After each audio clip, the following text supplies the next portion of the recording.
finish the show. But we have to bring on a guest here, Landon, who last week set the internet ablaze. He gave us more notoriety than possibly anyone has ever, even more than if Taylor Swift started dating Josh Mendoza, although he's taken. You can't have him. Adam Stern, the guy that we said the motorsports world listens to when he talks, and when he tweets, they read it.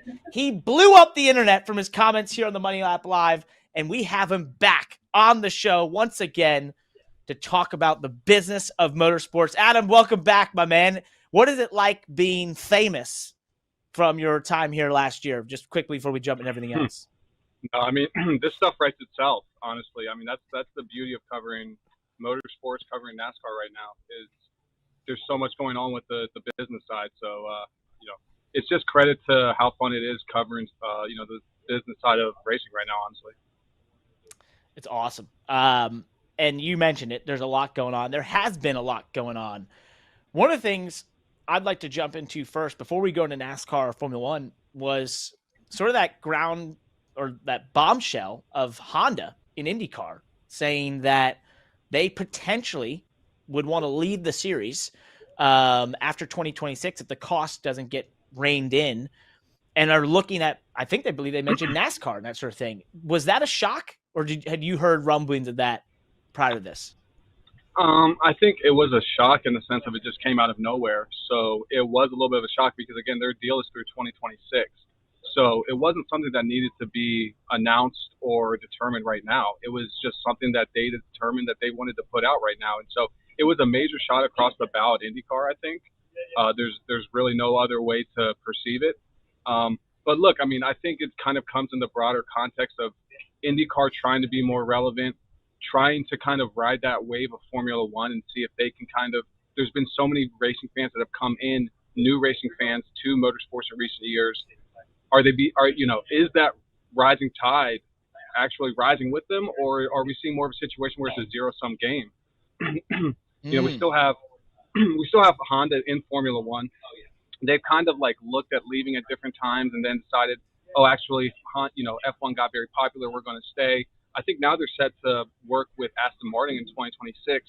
So it's a situation where they could deploy more money from, take their IndyCar money and deploy it to Formula One.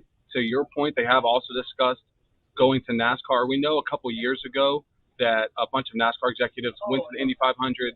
That kind of got reported at the time. Nothing really came from it. But yes, the executive in this exclusive with Racer Magazine from Honda said that one of the options is doing something in NASCAR, putting more money in F1, or something altogether outside of motorsports in terms of if they decided to redirect their spend. So it's a big deal for IndyCar. I don't think it necessarily means that Honda's definitely leaving, but what it shows is that they have a major fight on their hands to remain relevant. I appreciate I appreciate you kind of giving us the broader context there around it, because the headline really, the headline is focusing on, and the quotes are really focusing on their concerns over costs, right? Which is such an easy thing to go to, whether it's a team owner or a manufacturer, to blame racing on costs. But to me, that doesn't entirely add up, because if there's any racing series in the world in the last decade that has made great strides towards standardizing the cars and having sort of a potentially an economical and competitive with parity platform, it's IndyCar, right? NASCAR's next gen model is almost a model from, we oftentimes compare them to Australian Supercars, but it's very similar also to IndyCar, right? In the way that these cars are sort of kit cars, and the team owners know what they're getting into. They don't have to manufacture things. The manufacturers are the same way. They're able to focus on simulation and engineering. So for Honda to sort of at this point blame it on rising costs, I'm not saying that the costs aren't rising, but to me, it doesn't add up, right? And when you give the rest of the context, that's where it kind of ties a little bit more together. Right. Yeah, exactly. I think it's a lot easier to say, again, this was a major shot across the bow, just to even say anything at all about regarding possibly leaving when you're Honda. So I think they didn't want to ruffle too many feathers. So it was a little bit easier to say, hey, we have concerns with the on-track element than to say, hey, we have concerns about whether IndyCar is popular enough. But it all plays in together. Like, if the costs are rising, but IndyCar was absolutely on fire, they wouldn't be as worried about it, right? And also to your point, IndyCar is so much of a cheaper formula than say Formula One. So if they're in Formula One, they're spending a lot more money in that than they would be in IndyCar. So it can't just be about cost. Now, again, we know IndyCar's had issues with the delay for their new hybrid system. We know the two OEMs, Honda and Chevrolet, wanted a third OEM to come in to kind of help lighten the load for them with the engines, and IndyCar hasn't been successful in doing that. So I do think that there are certain elements with the on-track stuff and the engines that I definitely believe that they have a concern with. But you don't leave a business that's doing really, really well.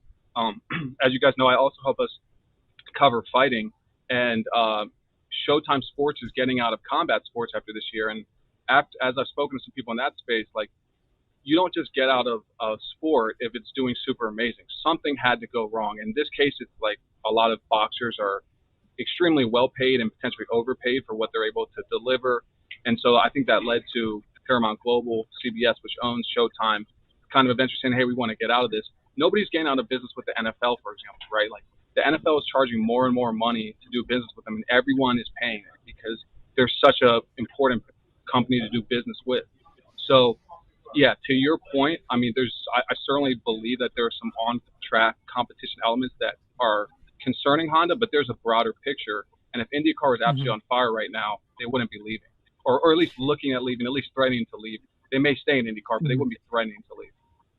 And it's you mentioned it. It's an interesting time for IndyCar because you mentioned the load that Chevy and Honda have. I mean, they're basically at capacity of 27 cars at almost every race, which is most they can have at most tracks, and 33 plus for the Indy 500. We talk often about trying to have more than 33 cars at the Indy 500, but these engine manufacturers are being pushed as far as they can go, basically, is what they're saying, right? And so, do you think it's not, the on-track product is great, as Landon alluded to, but they're having to invest so much to support the series without getting the viewership or maybe the attention they want out of it, is basically what you're getting to there. Yeah. And again, to your point about lightening the load, I mean, IndyCar has worked for years to bring in a third OEM, and it just hasn't happened. At one point, they were actually somewhat legitimately close with Porsche, and that ended up not happening. Then in recent years, we know Roger Penske, who owns a ton of Toyota dealerships, really tried to use his leverage with Toyota to try and get them to enter IndyCar. Seemed like he got close, but it was ultimately no cigar. And so, yeah, right now Honda and Chevy are kind of stuck in the sense of they'd love to have a third OEM come in and help them, spread the eggs of the engines into more baskets, and it's not happening. So that's just making it a little bit easier for them to complain and say, hey, we're not seeing the ROI we want because our costs might be a little bit higher than we want, et cetera. That all plays into the return on investment. So, yeah, it all factors in together. So regardless of whether they leave IndyCar or not, let's say that they take a serious look at NASCAR, which I'm sure they have, right? NASCAR, it's no secret that NASCAR has been on a pursuit for over a decade for another manufacturer. What does that look like for Honda to enter NASCAR? What's the barrier of entry? What's holding them up right now? Well, I think, there's a lot of things. I mean, we're seeing NASCAR try and change before our eyes. So, they're kind of taking that all in and seeing, how NASCAR is repositioning their brand. I think there's also the elements of trying to figure out that future engine formula. And, is NASCAR going to be hybrid? Is NASCAR going to be electric?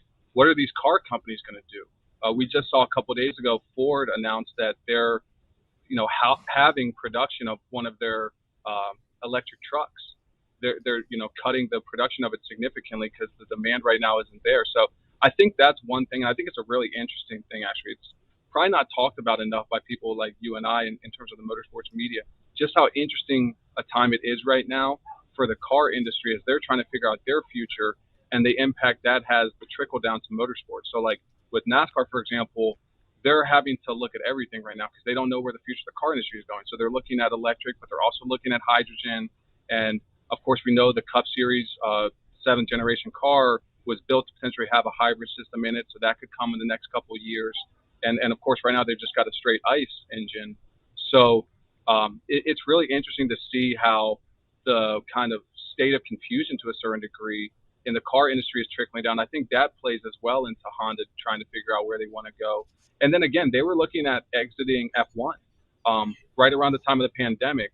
They were looking at getting out of F1 and redeploying those funds elsewhere. And then F1 took off. They had already said, hey, we're leaving Red Bull Racing. So Red Bull went and did their own thing. And then they were able to set up this deal to kind of get back in with Honda, or what Honda's going to get in with Aston Martin in 2026. So right now Honda's still working, I think, a little bit with Red Bull, but they don't have the branding all over the place like they did a couple of years ago. So I think there's all those different factors that are playing into it. That's fascinating. And you're right. We don't discuss this enough when we're talking about propulsion systems in motorsports right now. F1 did the hybridization first in a lot of ways.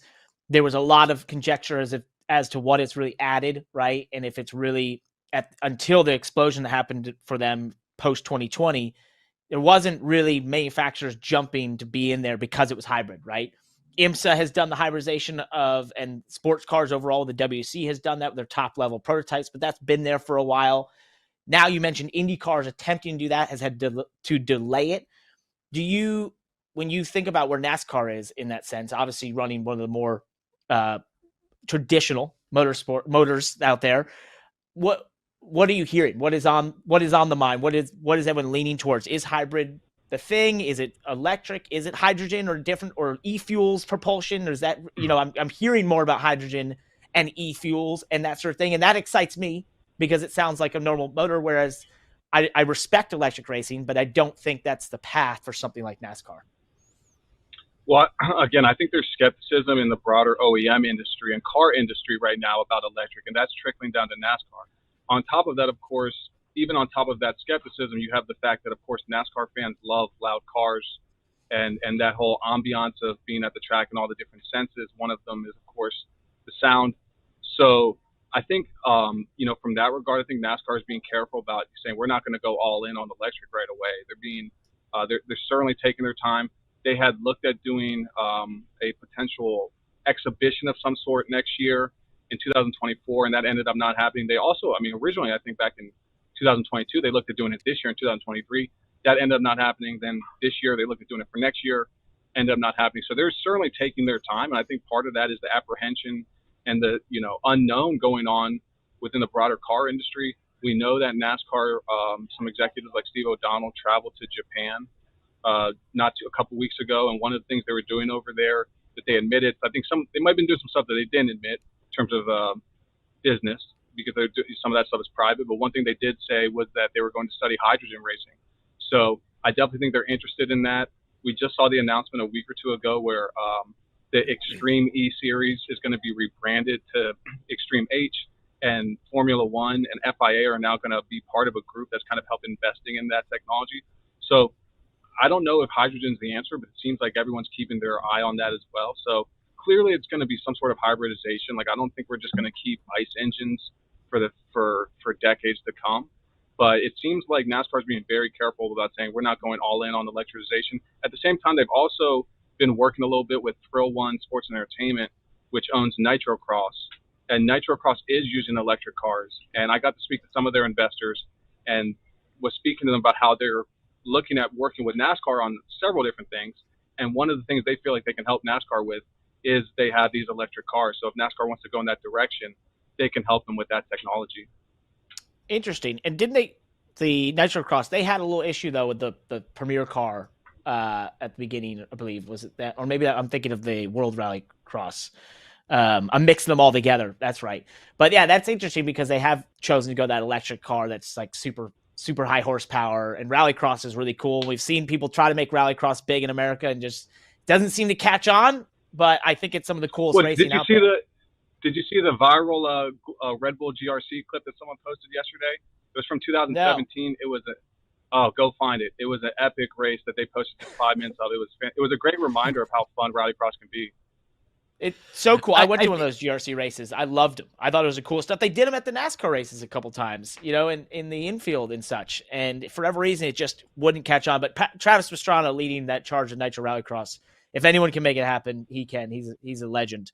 I want to switch series though here and jump into Formula One because there's I'm starting to see the rumblings around this, and I think it's one of the more fascinating things that occurs. And maybe this will once again be one of the easiest times they have. But I saw a quote from Fred Vassar from Ferrari about the upcoming discussions and starting the talks about the Concorde Agreement, which is their infamous agreement where the teams and FOM decide, obviously, the financial side of everything. It's essentially a lot like charter agreement in NASCAR.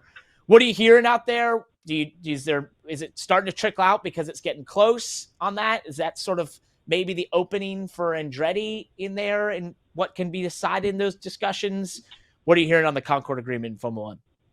No, I mean, look, I think F1's in a good place to strike an extension. I mean, like when you look at the last time they had to do a deal, it was in 2020, which was in the middle of the pandemic.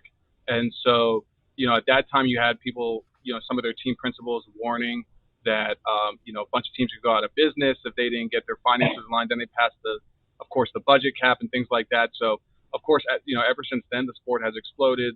The team franchise values have, tripled, if not quadrupled. And so I think they're in a much better place to strike one. I don't know how much it'll be interesting to see kind of how it impacts Andretti. I do think, of course, things like the buy-in rate will certainly go up. In the last Concorde Agreement, they set that for $200 million. There's no way they're going to, I think, allow that anymore. So that'll probably go to 600 or 800 million. So that could theoretically have an impact for Andretti, of course, if they're approved, which it seems like there's an increasing chance of now that they've gotten GM to say we're going to be a full works team from 2028. So, I definitely think, the Concorde, like you said, it's kind of that infamous agreement that F1 has. So it will be interesting to see kind of what, maybe little differences they have. We still have, for example, like Ferrari getting their infamous payments that they only get because they're the historical team that's been there since the beginning. But I don't really foresee huge issues with these F1 teams trying to get the next Concorde deal done. I'm not sure exactly when they'll get it done. I mean, obviously they've started the talks about it, so it seems like it's going to be in the next 12 to 24 months, ahead of 2026. But yeah, I think they're in a much stronger position to strike a renewal for this next round than they were in this current one. So it'd be surprising if there's kind of any huge issues. They're already kind of sharing revenue in a way that seems to be more agreed upon between the teams and F1 and FIA than what we're seeing right now with NASCAR and its teams, where they're still kind of really working hard to figure out how they can come to an agreement there. So we'll see. There probably will, of course, be some drama with it, but I haven't heard about any yet, and obviously they've started those talks. So I think it'll be pretty smooth sailing to try and strike a renewal for F1's Concorde Agreement. Smooth. That's a new one. It wasn't always the case, as you know. So one of the coolest things happening, and two of the best entrepreneurs in all of motorsports right now, maybe, are Brad Sweet and Kyle Larson, who have decided to create a competing series in sprint cars versus the World Outlaws, which I don't even know how long they've been around, but it's what I think of when I think of dirt sprint car racing. What is happening there? And I've seen some pretty amazing quotes from Brad about, you're gonna, there's politics in this and you're gonna hurt feelings and that sort of thing, but it's for the best of the sport. So what can you take people through kind of what's happening and what their plans are with this, and where does this leave dirt sprint car racing? Yeah, I mean, it seems like we're seeing a little bit of the, chaos and disruption in golf to a certain degree without the Saudis come to sprint car racing, because what you're seeing is, and you've seen this with Kyle Larson in recent years, like with the Chili Bowl, just this kind of overall notion of trying to raise the stakes, raise the payouts, raise the professionalism. It's something that, of course, like sprint car racing and dirt track racing, it's kind of almost been like, intentionally kept a little under commercially developed over the past couple of decades. And it seems like one of the things that Kyle Larson and Brad Sweet see is like, let's change that. Let's create a series that is much more about, being absolutely professional, and it's not just about like people's passions.